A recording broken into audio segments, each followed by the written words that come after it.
I was kind of given the option. You don't have to stay in the US if you don't want it. But I think for me to be given this award, it's the right decision. And it kind of solidifies that America was the absolute right thing for me and my family. I think Matt Muir was chosen to be our senior spotlight at Johns Creek because, for one, he's very noticeable, and I mean that in the best way. He's super outgoing, super positive, intellectually curious, involved, respectful, kind. He's just overall a great kid. Coming from England and coming from that small kind of private school environment, I actually think I owe to everything I am right now, because coming from that small environment, you can somewhat feel kind of limited in what you can do and the abilities and the opportunities that you have. But when I came over here, the world was my oyster. Like, quite literally, I could do anything I wanted. He's a kid that will 100% go out of his way. If he even sees a teacher that he's never had before, that he can tell if someone's having a bad day, he'll stop and ask, if they're okay or what's going on. And he'll also make kids feel extremely comfortable with themselves,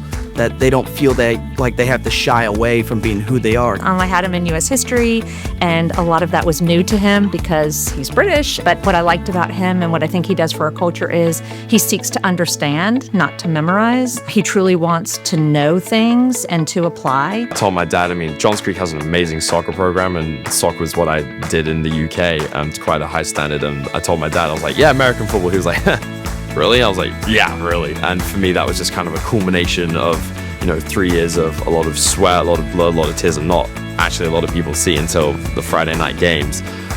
So to have that as kind of like the pinnacle of my high school career, at least for me, I couldn't have wished for a better evening, supported with family, with friends, and just unconditional love. And when I got that pick in the second quarter right before halftime, just the whole stadium went, oh, it was fantastic. What main advice I'd give Matt is, no one's going to remember what accomplishments you made on paper.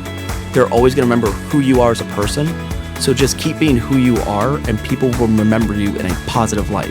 One thing that I've learned is that you have to absolutely unconditionally throw yourself in. But if you don't try, you're not going to build your character. You're not going to develop as a person. It's how you bounce back up, and it's how you persevere through the difficult times. But yeah, just throw yourself in, make the most out of it, and enjoy it while you can, because it comes very fast. I'm Matt Muir from Johns Creek High School, and this is my Senior Spotlight.